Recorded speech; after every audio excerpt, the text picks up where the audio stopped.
EMS കേരളത്തിന് എന്തായിരുന്നു എന്നത് ഒറ്റ വാക്കിൽ പറഞ്ഞു തീർക്കാവുന്ന ഒരു കാര്യമല്ല.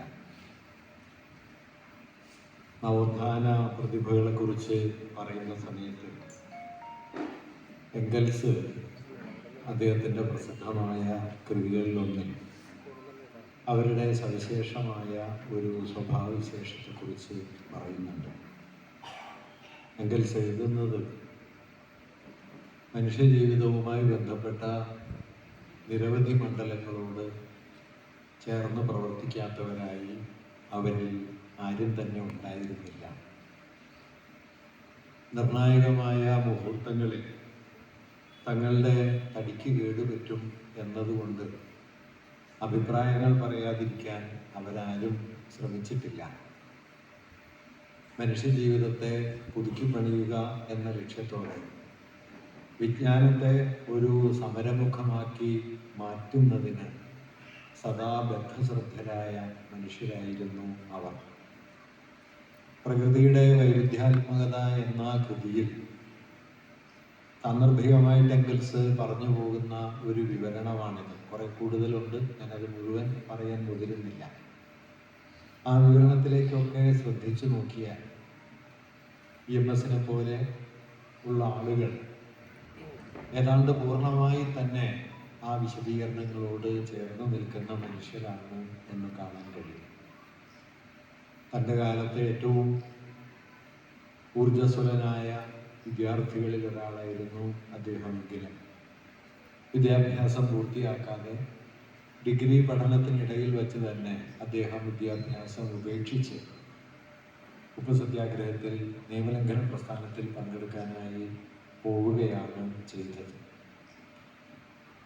അതുമുതൽ പിന്നീട് മരണം വരെ പല രൂപങ്ങളിൽ നമ്മുടെ സമൂഹത്തെ പുനഃക്രമീകരിക്കുക, പുനഃസംഘടിപ്പിക്കുക എന്ന ലക്ഷ്യത്തോടെ അദ്ദേഹം പ്രവർത്തിച്ചുകൊണ്ടേയിരുന്നു. അത് തൻ്റെ സമുദായത്തിൻ്റെ നവീകരണം ലക്ഷ്യം വെച്ചുള്ള പ്രവർത്തനങ്ങളുണ്ടായിരുന്നു. പത്രാധിപർ എന്ന നിലയിലുള്ള പ്രവർത്തനങ്ങളുണ്ടായിരുന്നു. മുഖ്യമന്ത്രി, ഭരണാധികാരി എന്ന നിലയിലുള്ള പ്രവർത്തനങ്ങളുണ്ടായിരുന്നു. കമ്മ്യൂണിസ്റ്റ് പ്രസ്ഥാനത്തിൻ്റെ അഖിലേന്ത്യാ നേതാവ് എന്ന നിലയിലുള്ള പ്രവർത്തനങ്ങളുണ്ടായിരുന്നു.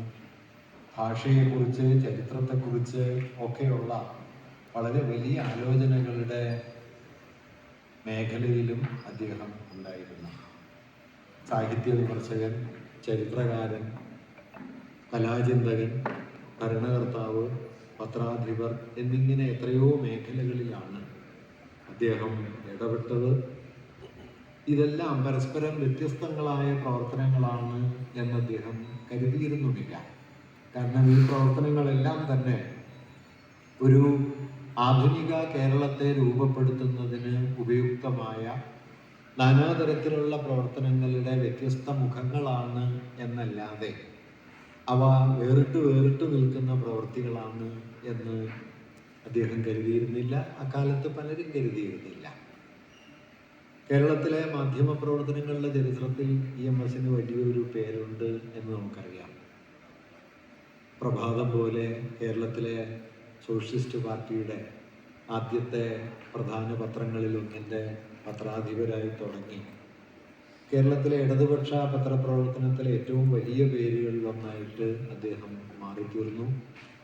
ദേശാഭിമാനിയിലും ഫ്രണ്ട് ലൈൻ പോലുള്ള ഇംഗ്ലീഷ് മാസികകൾ വരെയും അദ്ദേഹത്തിൻ്റെ എഴുത്തുകൾ അദ്ദേഹം തൻ്റെ രാഷ്ട്രീയ ആശയങ്ങൾ അവതരിപ്പിക്കുന്നതിന് വേണ്ടി നിരന്തരം അവതരിപ്പിച്ചു പോന്നു. ഒരുപക്ഷെ പത്രപ്രവർത്തനത്തിൻ്റെ ചരിത്രത്തിൽ അത്യസാധാരണമായ ഒരു സന്ദർഭം EMS ജീവിതവുമായി ബന്ധപ്പെട്ടുള്ളത് 1975 അടിയന്തരാവസ്ഥ പ്രഖ്യാപിക്കപ്പെട്ടതിന് ശേഷം പത്രത്തിൽ വാർത്തകൾ പ്രസിദ്ധീകരിക്കുന്നതിന് മുമ്പ് സെൻസറിങ്ങിന് വിധേയമാക്കണം എന്ന നിബന്ധന വരികയും തയ്യാറാക്കിയ വാർത്തകളിൽ വലിയൊരു പങ്ക് സെൻസർ പ്രസിദ്ധീകരണ അനുമതി നൽകാതെ പത്രത്തിൽ പലപ്പോഴും വാർത്തകളില്ലാതെ വരുന്ന സ്ഥിതിവിശേഷമുണ്ടായ ഘട്ടത്തിലാണ് ഇന്ത്യൻ സ്വാതന്ത്ര്യ സമര ചരിത്രം ഒരു പരമ്പരയായിട്ട് എഴുതാൻ അദ്ദേഹം തീരുമാനിക്കുകയും എത്രയോ സങ്കീർണമായ ഒരു വിഷയം പ്രത്യേകിച്ചൊരു വലിയ പശ്ചാത്തല ക്രമീകരണങ്ങളോ മുന്നൊരുക്കങ്ങളോ ഇല്ലാതെ ദേശാഭിമാനിയിൽ എഴുതി തുടങ്ങുകയും മലയാളത്തിൽ എഴുതപ്പെട്ട ഏറ്റവും വിപുലമായ സ്വാതന്ത്ര്യ സമര വിശകലന ഗ്രന്ഥമായി അത് മാറിത്തീരുകയും ചെയ്തത് ഇന്ത്യൻ സ്വാതന്ത്ര്യ സമര ചരിത്രം. വാസ്തവത്തിൽ അത് ദേശാഭിമാനിയെ അടിയന്തരാവസ്ഥ കാലത്ത് നിലനിർത്തുന്നതിന് കണ്ടന്റ് ഉണ്ടാക്കുക എന്ന വളരെ പ്രാഥമികമായ ഒരു ആവശ്യത്തെ മുൻനിർത്തിയാണ് അത്രയും പ്രൗഢമായ പ്രബന്ധങ്ങൾ അദ്ദേഹം അനുദിനം എഴുതിക്കൊണ്ടിരുന്നത് എന്ന കാര്യം ഇന്ന് തിരിഞ്ഞു നോക്കിയാൽ നമുക്ക് അത്ഭുതത്തോടെ മാത്രം കാണാൻ കഴിയുന്ന ഒന്നാണ്. ഇന്ന് നമുക്ക് ധാരാളം വിവരലഭ്യതയുടെ അവസരങ്ങളുണ്ട്. ഇൻ്റർനെറ്റ് വഴി മിക്കവാറും ലോകത്തെ ഏത് വിവരവും നമുക്ക് പെട്ടെന്ന് ലഭ്യമാകുന്ന സ്ഥിതിവിശേഷമുണ്ട്. 1975-ലാകട്ടെ വിപുലമായ ഒരു ഗ്രന്ഥശേഖരത്തിൻ്റെ സഹായത്തോടെ എത്രയോ കാലത്തെ പരിശ്രമം കൊണ്ട് എഴുതാവുന്ന ഒരു ഗ്രന്ഥമാണ് ഏതാണ്ട് 1000-ഓളം പുറങ്ങളുള്ള, മലയാളത്തിലെന്നല്ല ഇന്ത്യയിൽ തന്നെ എഴുതപ്പെട്ട ഏറ്റവും വിപുലമായ സ്വാതന്ത്ര്യ സമര ചരിത്രം അദ്ദേഹം ഒരു ദൈനംദിന പ്രവർത്തനം പോലെ എഴുതിയത്. ഞാനിത് പറഞ്ഞത് പത്രപ്രവർത്തനത്തെ അതിൻ്റെ ഔപചാരിക അർത്ഥങ്ങൾക്കപ്പുറത്തേക്ക് കൊണ്ടുപോവുകയും ഒരുപക്ഷെ പത്രത്തെ നിലനിർത്താൻ വേണ്ടി എഴുതുക, രാഷ്ട്രീയ ആശയങ്ങളുടെ വിശദീകരണത്തിന് വേണ്ടി എഴുതുക, ഭാഷയുടെ നവീകരണത്തിന് വേണ്ടി എഴുതുക തുടങ്ങിയ വിവിധ തലങ്ങളിൽ പത്രാധിപരായും പത്രലേഖകനായും പത്രത്തിൻ്റെ നടത്തിപ്പുകാരനായും ഒക്കെ പ്രവർത്തിച്ച വലിയൊരു ചരിത്രം EMSുമായി ബന്ധപ്പെട്ട് ഉണ്ട്. അതുകൊണ്ട് ഇന്നത്തെ നിലയിൽ അദ്ദേഹത്തെക്കുറിച്ച് ആലോചിക്കാൻ പല വിഷയങ്ങളെ മുൻനിർത്തിയും EMSനെ കുറിച്ച് നമുക്ക് ആലോചിക്കാൻ പറ്റും. കേരള ചരിത്ര രചനയെ വഴിതിരിച്ചു വിട്ട ഏറ്റവും പ്രധാനപ്പെട്ട ഇടപെടലുകളിലൊന്ന് അദ്ദേഹത്തിൻ്റെതായിരുന്നു നമുക്കറിയാം. ഭാഷാദേശീയത എന്ന സങ്കല്പത്തെ മുൻനിർത്തി 1940-കളിൽ ഇന്ത്യയിലെ കമ്മ്യൂണിസ്റ്റ് പ്രസ്ഥാനം പുതിയൊരു സമരമുഖം തുറന്ന ഘട്ടത്തിലാണ് അതിൻ്റെ പ്രചരണാർത്ഥം, ആ ആശയത്തിൻ്റെ വിശദീകരണാർത്ഥം ആദ്യം 1.25 കോടി മലയാളികൾ എന്ന പേരിലും പിന്നീട് കേരളം മലയാളികളുടെ മാതൃഭൂമി എന്ന പേരിലുമുള്ള അദ്ദേഹത്തിൻ്റെ ഗ്രന്ഥം അദ്ദേഹം എഴുതിയത്. ആ 2 കൃതികളാണ് കേരളത്തിലെ മാർക്സിസ്റ്റ് ചരിത്ര രചനയുടെ അടിത്തറയായി തീർന്നത് എന്നിപ്പോൾ തിരിഞ്ഞു നോക്കിയാൽ നമുക്ക് കാണാൻ കഴിയും.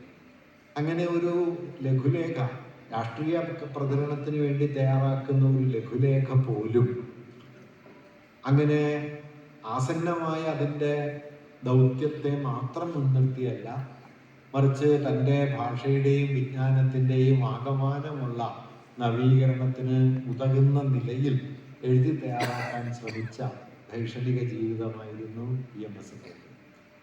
ചരിത്രവും സാഹിത്യ വിമർശനവും കലാചിന്തയും പത്രപ്രവർത്തനവും ഒക്കെയായി എത്രയോ തലങ്ങളിൽ അദ്ദേഹത്തിൻ്റെ ഇടപെടലുകൾ പടർന്നു കിടക്കുന്നു. അതുകൊണ്ട് അദ്ദേഹത്തെ മുൻനിർത്തി ഏത് വിഷയത്തെക്കുറിച്ചാണ് ആലോചിക്കുക എന്ന് ചോദിച്ചാൽ അത് പത്രപ്രവർത്തനം മുതൽ ഭാഷയുടെ ഉള്ളടക്കം വരെയോ ചരിത്ര രചന മുതൽ സാഹിത്യ ചിന്ത വരെയോ ഉള്ള നാനാ വിഷയങ്ങളിൽ പടർന്നു കിടക്കുന്ന ഒന്നാണ്. സവിശേഷമായൊരു പ്രമേയത്തെ മുൻനിർത്തി ഒരുപക്ഷെ നമ്മുടെ ഈ കാലം ആവശ്യപ്പെടുന്ന ഗൗരവപൂർണമായ ആലോചനയുടെ ഒരു പ്രമേയത്തെ മുൻനിർത്തി EMSന്റെ ഓർമ്മയെ കുറിച്ച് സംസാരിക്കാം എന്നാണ് ഞാൻ കരുതുന്നത്.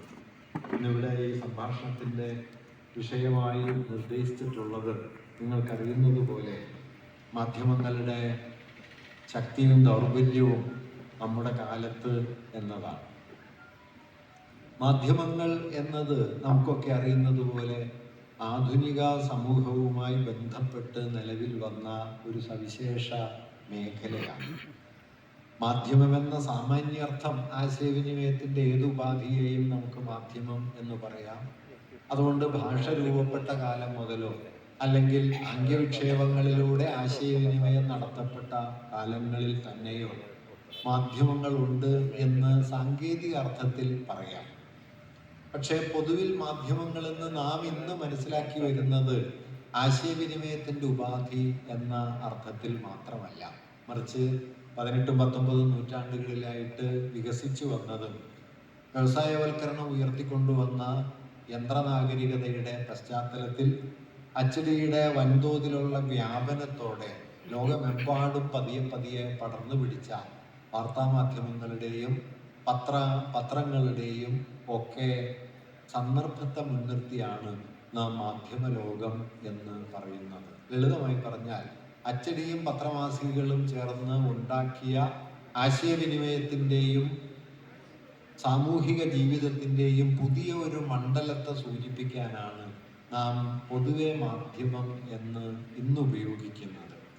ആശയവിനിമയത്തിൻ്റെ ഏതുപാധിയെയും നമുക്ക് മാധ്യമം എന്ന് ഔപചാരികമായി പറയാമെങ്കിലും ആ ഔപചാരിക അർത്ഥം ഇന്ന് ആ വാക്കിൽ നിന്ന് താരതമ്യേന പിൻവാങ്ങിയിരിക്കുന്നു. ആധുനിക സമൂഹത്തിൽ പ്രവർത്തനക്ഷമമായ അച്ചടിയുടെയും പത്രമാസികകളുടെയും ഒരു ലോകം എന്ന അർത്ഥത്തിലേക്ക് അത് വന്നു. അത് പിന്നീട് നിശ്ചയമായിട്ടും ദൃശ്യമാധ്യമങ്ങളിലേക്ക്, ഇന്ന് സാമൂഹിക മാധ്യമങ്ങൾ എന്ന് വിളിക്കപ്പെടുന്ന ആ പുതിയ സന്ദർഭത്തിലേക്ക് ഒക്കെ അത് പരിണമിച്ച് എത്തുകയും ചെയ്തിരിക്കുന്നു. ഇവിടെ ഒരു കാര്യം ഒന്നാമതായി തന്നെ മനസ്സിലാക്കാനുള്ളത്, ഏതു മാധ്യമവും ഒരു കാര്യത്തെ ഒരേപോലെ ആവിഷ്കരിക്കുകയല്ല ചെയ്യുന്നത് എന്നതാണ്. ഇത് വളരെ പ്രധാനപ്പെട്ട ഒരു വസ്തുതയാണ്. മാധ്യമങ്ങളുടെ സാങ്കേതിക പ്രകൃതം മാധ്യമങ്ങൾ മുമ്പോട്ട് വയ്ക്കുന്ന ആശയ ലോകത്തെ പല നിലകളിൽ സ്വാധീനിക്കും. അതല്ലാതെ എല്ലാ മാധ്യമങ്ങളും ഒരേ ആശയത്തെ ഒരേ അളവിൽ പ്രതിപാദിക്കാനോ ഒരേ അളവിൽ വിനിമയം ചെയ്യാനോ കെൽപ്പുള്ളവയാണ് എന്ന് കരുതിക്കൂടാ. ഇതൊരു സാങ്കേതിക നിർണയവാദം എന്നതിലേക്ക് അന്തിമമായി എല്ലാ